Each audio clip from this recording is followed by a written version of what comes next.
Hello, hello, hello. This is Kareem Lewis, your trusted Houston realtor, the one that always keep it real with you, aka Sergeant Sales. And I'm back again talking about investments, and all things that wraps up into it, right?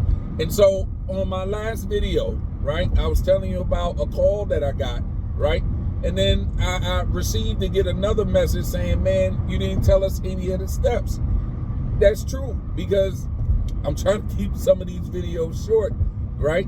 But I'm going to have to break it down like this. So we already talked about credit and self-checks, right? Self-discipline, financial discipline. So now let's say we passed that. What is the steps? Like, I'm ready to go. I'm ready to get into the game, right? This is the way that you do it. If you have no money, right? No money. There's a thing that's been around since the dawn of time. It's called wholesaling, right? But before I even go into wholesaling, let's talk about bird dog, right? Bird dog. What is a bird dog? All my investors from back in the days, you know this term from hearing it from different courses, classes, or whatever. A bird dog is just like your hunting dog. When you go out, if you remember that video game Duck Hunt on Nintendo, that pow, you know, the dog catches the bird. Once you shoot it, you know, it brings it to you. So that's the same thing in essence what a bird dog is. A bird dog finds deals, brings it to investors, those that have the money to pay for fix and flip. So bird dog wholesale is it works simultaneously, hand in hand, right? So what a bird dog does is, it's a thing called, you have no money, right? Now, I know I'm going to say some old school tactics, but they still work today. And when you talk about you don't have $0 or you limited with your funds and you can't buy some of these new websites and programs that they got to help you, it's a thing called driving for dollars, right? And so driving for dollars, and I remember I used to do it way back in the days where you go in the neighborhood, right? You find a neighborhood where there's older homes, right? Or, you know, where you might have saw empty lots or whatever, right? Or you might see a for sale sign, maybe you might see for rent sign, or the home just looks empty and you see the grass is up, the windows look dirty, it look like it's not really being upkept, right?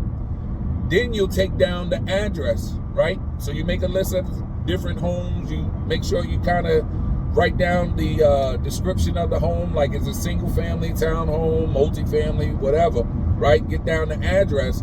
Then you can go down to well, that's old school, where you used to go down to the courthouse and kind of look up addresses to try to find out who owns it. Nowadays, with all these programs and online, man, you could drop it in, and I mean, tax records, they come up instantly, so it makes it even easier to pull up who owns it. And then once you get who owns it, sometimes you might get an email, sometimes you might get a number, or sometimes you just get a last address, mailing address. And so what you do is you reach out to them, right? Rather you call them, you send them like a postcard or whatever, saying, listen, I seen your home at such and such place. Or would you ever think about selling your home, right? And let's just say, if they say, yeah, man, you know, I'm out of town, I don't really, you know, I've been renting the property, but yeah, I'm looking to sell it, you know, and then you negotiate a price, right? You get a price.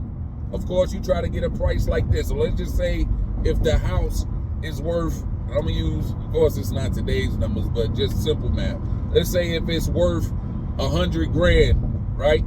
If you was to fix it up and everything else, is worth 100 grand, right? But you can see it needs some minor repairs and things like that, right? Let's say if you say, all right, with about 20K worth of repairs, so that brings it down as far as my offer price to 80 grand. But now you want to make you want to make your cut, which for a wholesaler, bird dog, usually you can get anywhere from $500 to $5,000 just for handing off the deal, right? But then you got to remember that whoever you're selling it to, end buyer, right, another investor, they need to make their profit too. So give or take, you'll say, you know what, you offer the seller, the owner of the home, say, man, listen, would you sell your home for 40 grand? They say yes. Now you can take that home, you sign a contract to buy, right? And with an assignment clause in it that you're able to assign the contract. Now, once you have that, you can go onto these Facebook groups, you can advertise on social media, whatever, and then find an end buyer that'll say, hey, if you got a contract for 40 grand, be like, listen, I'm a wholesaler, I got this contract, would you get it for 45 grand? So if you got the contract for 40,000 to buy it from the owner, you got an end buyer that's going to buy it for you for about 45,000. Your cut is in between. That's your 5 grand. You walk out of there, and it's just like that. Now, it's a lot more in detail, right? It's too much to go into in this video. If you like to learn more, go ahead and hit me up in the comments. Say, man, more game, or just go ahead and set up a call. Hit me up if you're in the Houston area. You want to get started in the Houston area, if you want to know how to become a bird dog, right?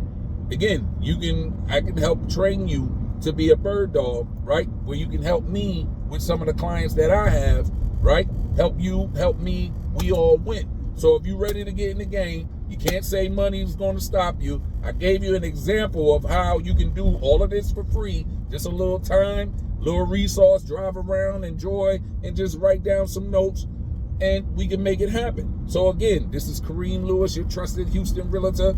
Hit me up, call me up. I'm waiting.